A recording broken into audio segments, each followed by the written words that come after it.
수요일 아침 밝았습니다. 하나님의 은혜가 오늘도 여러분에게 있기를 우리 주님 이름으로 축복합니다. 창세기 23장 한 장 보겠습니다. 제가 읽겠습니다. 사라가 127세를 살았으니 이것이 곧 사라가 누린 횟수라. 사라가 가나안 땅 헤브론 곧 기럇 아르바에서 죽음에 아브라함이 들어가서 사라를 위하여 슬퍼하며 애통하다가 그 시신 앞에서 일어나 나가서 헷 족속에게 말하여 이르되 나는 당신들 중에 나그네여 거류하는 자이니 당신들 중에서 내게 매장할 소유지를 주어 내가 나의 죽은 자를 내 앞에서 내어다가 장사하게 하시오. 헷 족속이 아브라함에게 대답하여 이르되 내 주여 들으소서. 당신은 우리 가운데 있는 하나님이 세우신 지도자이시니 우리 묘실 중에서 좋은 것을 택하여 당신의 죽은 자를 장사하소서. 우리 중에서 자기 묘실에 당신의 죽은 자 장사함을 금할 자가 없으리이다. 아브라함이 일어나 그 땅 주민 헷 족속을 향하여 몸을 굽히고 그들에게 말하여 이르되 나로 나의 죽은 자를 내 앞에서 내어다가 장사하게 하는 일이 당신들의 뜻일진데 내 말을 듣고 나를 위하여 소할의 아들 에브론에게 구하여 그가 그의 발머리에 있는 그의 막벨라 굴을 내게 주도록 하되 충분한 대가를 받고 그 굴을 내게 주어 당신들 중에서 매장할 소유지가 되게 하기를 원하노라 하매 에브론이 헷 족속 중에 앉아 있더니 그가 헷 족속 곧 성문에 들어온 모든 자가 듣는 데서 아브라함에게 대답하여 이르되 내 주여 그리 마시고 내 말을 들으소서. 내가 그 밭을 당신에게 드리고 그 속의 굴도 내가 당신에게 드리되 내가 내 동족 앞에서 당신에게 드리오니 당신의 죽은 자를 장사하소서. 아브라함이 이에 그 땅의 백성 앞에서 몸을 굽히고 그 땅의 백성이 듣는 데서 에브론에게 말하여 이르되 당신이 합당히 여기면 청하건대 내 말을 들으시오. 내가 그 밭값을 당신에게 주리니 당신은 내게서 받으시오. 내가 나의 죽은 자를 거기 장사하겠노라. 에브론이 아브라함에게 대답하여 이르되 내 주여 내 말을 들으소서. 땅값은 은 400세겔이나 그것이 나와 당신 사이에 무슨 문제가 되리이까. 당신의 죽은 자를 장사하소서. 아브라함이 에브론의 말을 따라 에브론이 헷 족속이 듣는 데서 말한 대로 상인이 통용하는 은 400세겔을 따라 에브론에게 주었더니 마므레 앞 막벨라에 있는 에브론의 밭 곧 그 밭과 거기에 속한 굴과 그 밭과 그 주위에 둘린 모든 나무가 성문에 들어온 모든 헷 족속이 보는 데서 아브라함의 소유로 확정된지라. 그 후에 아브라함이 그 안에 사라를 가나안 땅 마므레 앞 막벨라 밭 굴에 장사하였더라. 마므레는 곧 헤브론이라. 이와 같이 그 밭과 거기에 속한 굴이 헷 족속으로부터 아브라함이 매장할 소유지로 확정되었더라. 아멘. 부동산 거래 내용입니다. 아브라함이 사라를 매장하기 위하여 막벨라 굴을 이제 구입하는 장면이지요. 사라가 어떤 존재였습니까? 이스라엘에게 있어서는 어찌 보면 믿음의 여시조라고도 할 수가 있는 존재입니다. 그것은 그들뿐만 아니라 우리에게도 마찬가지입니다. 그렇죠? 그래서 오늘 우리가 본 이 본문에서 보면은 이 사라의 중요성이 좀 드러나고 있어요. 아브라함이 그가 어떻게 하고 있습니까? 2절에 보니까 그가 죽음에 아브라함이 들어가서 사라를 위하여 슬퍼하며 애통하고 있습니다. 그의 인생 여정을 다 알고 있는 사라입니다. 그 아브라함이에요. 그러니까 이 아브라함이 사라를 위하여 애통하면서 슬퍼합니다. 그러면서 이렇게 애통하며 슬퍼하고만 있을 때가 아니라는 것을 깨닫고는 일어나서 그 헷 족속에게 이야기를 하고 또 헷 족속 중에는 에브론과 그 땅을 이제 거래를 하고 있는 그런 장면입니다. 사라가 127세까지 살았다는 기록은 하나님의 약속이 이루어지기까지 얼마나 오랜 시간 인고의 세월을 거쳐야 했는지 걸어야 했는지를 이야기해 주고 있습니다. 그가 유목민의 족장의 아내로서 권위도 누릴 것도 많았지만 한편으로는 무려 거의 90년 이상 그 정도를 마음 졸이며 살 수밖에 없었습니다. 왜요? 그에게 아들이 없었으니까. 아들이 태어나야 하는데 아들이 없었으니까. 이삭이 태어나기까지 그는 웃을 수가 없었던 것 아니었습니까? 물론 웃을 일이 있어도 웃는 게 아니었겠지요.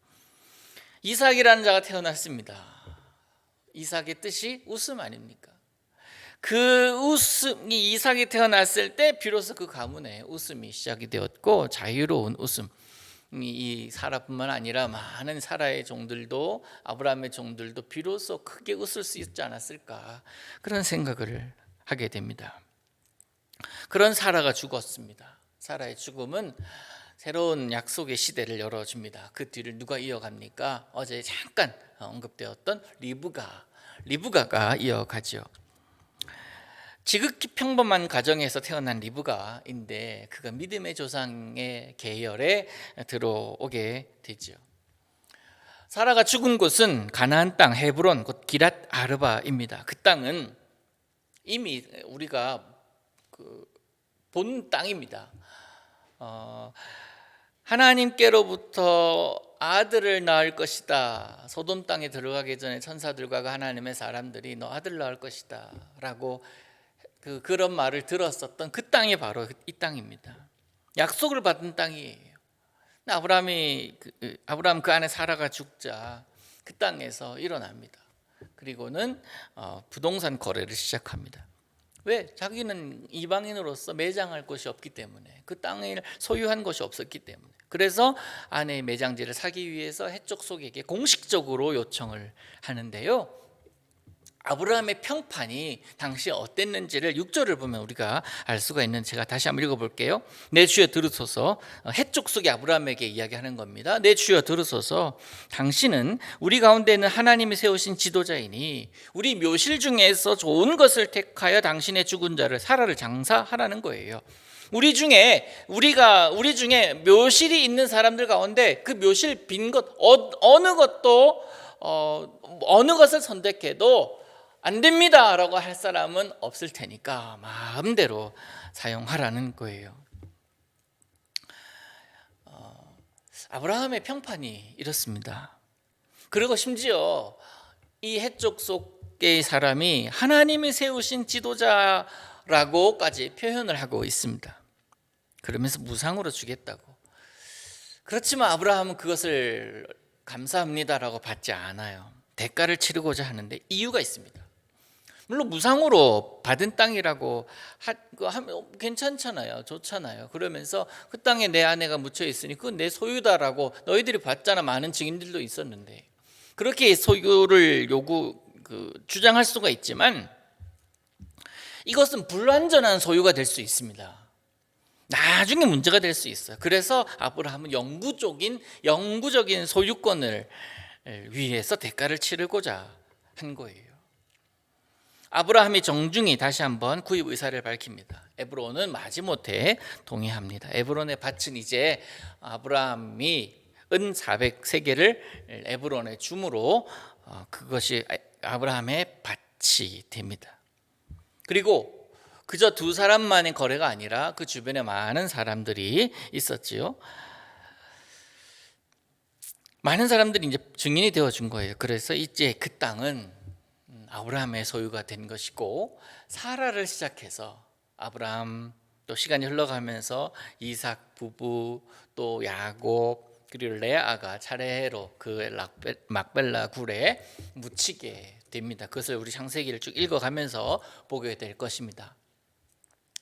막벨라 굴이 있는 이 땅, 물론 이것은 가나안 땅을 주시겠다라고 말씀하시고 약속하셨던 하나님의 그 약속에 비해서는 정말 보잘것없는 그런 땅에 불과했을 것입니다.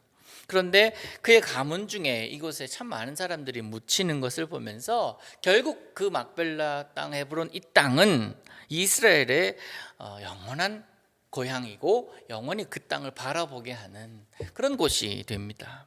그리고 나중에 온 가나안 땅을 얻는 데에 기초가 되기도 하지요. 그래서 그 후손들은 이 무덤을 생각할 때마다 하나님께서 아브라함과 약속하셨던 그 언약을 생각을 하게 되고, 그 조상들에게 주셨던 약속의 말씀을 품고 그들은 마음에 새겼을 것이고 그렇게 살아갔을 것입니다. 이런 중요한 믿음의 표시로 가나안 땅의 믿음의 어미인 사라를 장사하려 하는데 아브라함은 그냥 얻을 수가 없잖아요. 영구적인 소유권을 행사하기 위하여 에브론과 거래를 했던 것입니다. 자, 이게 이제 부동산 거래, 아브라함 그과 이 에브론, 해적 속 에브론과의 부동산 거래입니다. 이게 끝이라면 우리에게는 어떤 의미를 줍니까? 여기서 우리가 어떤 의미를 발견할 수가 있을까요? 아브라함이 산 땅은 작았습니다. 좁았습니다. 그리고 굴이었습니다. 굴도 작았어요. 그런데 그곳에서 하나님의 약속이 이어져 간다라는 거예요. 에브론 사람, 에브론, 해적 속 에브론이 그것을 가지고 있을 때는 단순히 자기 가족의 묘가 될 수밖에 없지만, 그런데 그것을 아브라함에게 팔고 아브라함의 소유가 되었을 때 그것이 결국 하나님께서 주시는 은혜와 하나님께서 주시는 복이 그곳에도 머무르는 것을 우리가 보면서, 그렇구나, 단순히 내가 가지고 있는 것으로 그치는 것이 아니라 하나님께서 그곳에 임하셨을 때, 하나님께서 복으로 그곳에 역사하셨을 때 그것은 복이 되는 곳, 그곳에서부터 복이 시작되는 것, 복의 통로가 되는 것을 우리가 경험할 수 있어야 되고 생각할 수 있어야 된다라는 것입니다. 단순히 내가 가지고 있을 때는 단순한 땅입니다. 그런데 그곳에 하나님이 임했을 때, 하나님의 복이 임했을 때 그 땅은 복된 땅이 되는 거예요.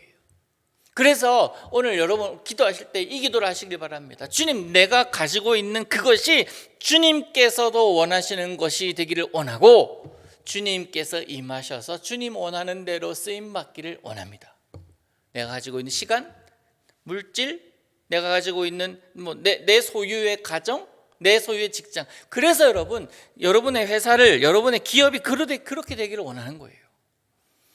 복을 전해주는 통로, 단순히 먹고 살기 위한 수단이 아니라 여러분의 가정이 그렇게 되기를 원하고 여러분의 자녀들이 그렇게 되기를 진심으로 축복합니다. 그저 내가 가지고 있을 때와 주님이 임하셨을 때는 차원이 다르잖아요. 아브라함이 소유한 것은 막벨라 굴 외에는 없었습니다만 그가 하나님의 사람이었기에, 그죠? 그가 하나님의 사람이었기에, 하나님의 약속이 있었던 사람이었기에 믿음으로 행동할 때 하나님 그곳에 임하셔서 하나님의 일을 행하시는 분이심을 우리는 볼 수가 있습니다.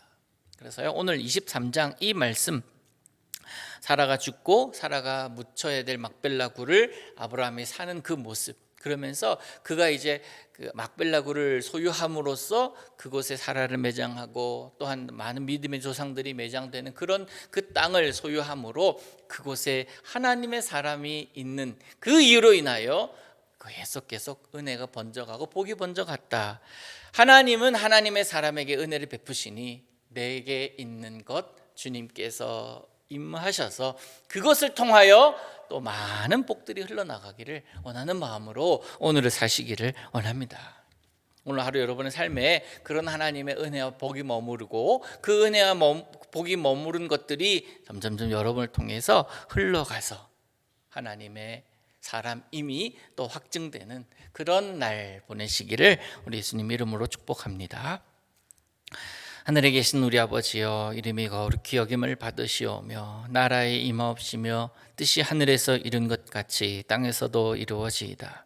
오늘날 우리에게 일용할 양식을 주옵시고 우리가 우리에게 죄 지은 자를 사하여 준 것 같이 우리 죄를 사하여 주옵시고 우리를 시험에 들게 하지 마옵시고 다만 악에서 구하옵소서. 대개 나라와 권세와 영광이 아버지께 영원히 있사옵나이다. 아멘.